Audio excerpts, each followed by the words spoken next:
welcome. I'm here with Doug Jermasek, Executive VP at Unicycive. Doug, thank you for joining us. How are you? I'm doing well, thank you. It's great to have you here, Doug. Can you kick us off by explaining what Unicycive is? What is it that the company does?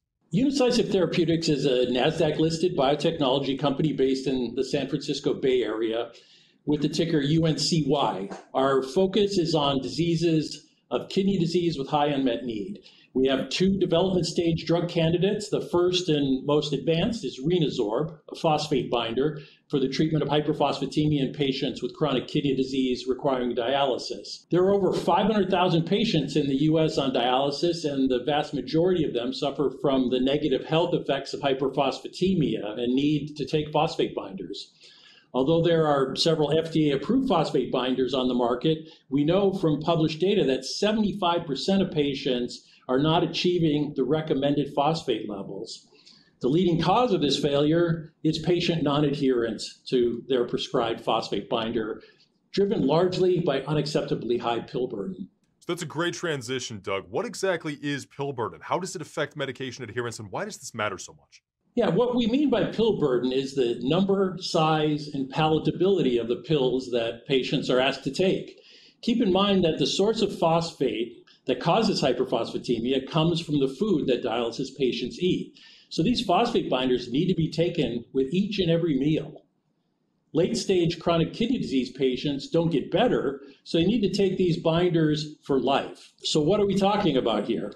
The most prescribed phosphate binder is a drug called sevelamer. The average patient is supposed to take 9 to 12 of these pills per day, and they're not small pills either. They're roughly the size of a large multivitamin. Phosphate binders are also known to cause GI upset, so it's not surprising that patients have a hard time adhering to this burdensome prescription. You ask, why does it matter? Here's the thing. Uncontrolled hyperphosphatemia is a silent killer. For each milligram per deciliter of phosphorus in the blood above the recommended range, that's how we measure hyperphosphatemia, there's a 22% increased mortality risk.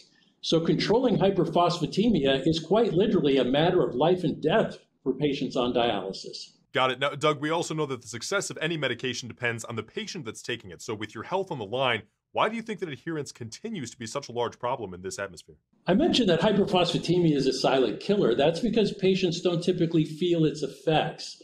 Look at it this way. All of us have had to take antibiotic one time or another to treat an infection. Once symptoms of the sickness are gone, how many of us stop taking the antibiotic even when our doctors told us that it's important to take all the pills?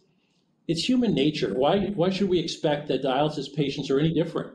Understood. And Doug, I also want to reference an article here in the Clinical Journal of the American Society of Nephrology. It was by Yi-Wen-Shu. It was noted that the median daily pill burden for chronic kidney disease patients with hyperphosphatemia was 19 pills. And in 1/4 of those, that study exceeded 25 pills on a daily basis. That's obviously a huge volume. So how do you even keep track of that many pills? Great question. I will add that in that same study you referenced, half of those 20 or more pills that dialysis patients take every day are phosphate binders. How do they keep track of them, you ask? Well, the sad answer is that they don't, at least not all of the time. That's the very real consequence of high pill burden. Okay, got it. And Doug, why is the pill burden so high in hyperphosphatemia? How do you think it affects quality of life? Well, first of all, at Unicycive, we're out to prove that pill burden doesn't have to be so high, but let me take a step back to explain. As I mentioned, phosphate is in the food that we eat, and phosphate binders, as the name suggests, are there to bind the phosphate, otherwise it would be absorbed into the bloodstream. Since there's a lot of phosphate in food, you need a lot of phosphate binders. But here's the thing, all phosphate binders are not equally potent. The less potent a phosphate binder is, the higher the pill burden. I mentioned earlier that the most prescribed phosphate binder on the market, sevelamer, has the highest pill burden. That's because it's the least potent. Okay, understood, Doug. And then how is Renasorb able to be just 3 pills daily, especially considering the massive volume of pills and some of these other programs that we just talked about? Yeah, that's the million-dollar question, isn't it? First of all, the active ingredient in Renasorb is lanthanum, and lanthanum is the most potent known phosphate binder. There's another lanthanum-based phosphate binder on the market called fosrenol, but Renasorb is different in 2 important ways. First, Renasorb was created using a patented nanoparticle technology that increases the surface area and pore size of the product, meaning that it takes far less Renasorb to bind the same amount of phosphate as fosrenol. So we're able to make the pills much smaller. Second, fosrenol has to be chewed while Renasorb is conveniently swallowed with a small amount of water. And patients tell us that they'd prefer not to have to chew their phosphate binders. These may sound like rather small differences, but remember that hyperphosphatemia is a silent killer, and 3/4 of all dialysis patients are not being adequately served by the currently available phosphate binders on the market today. In short, our small pills have the potential to make a very big difference in dialysis patients' lives.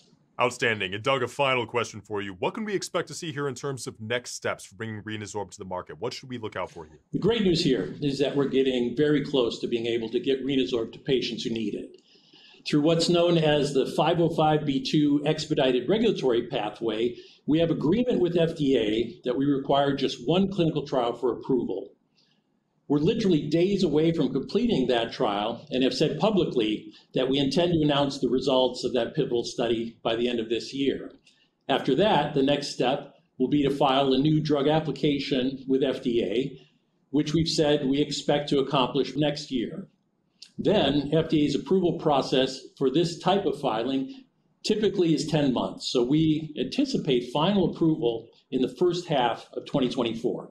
Amazing. Well, we certainly look forward to seeing that come to fruition. It's been a lot of really good information here. Can't wait to talk with you again soon and see the progress. Doug Jermasek, Executive VP at Unicycive. Thank you so much for joining us. Thank you.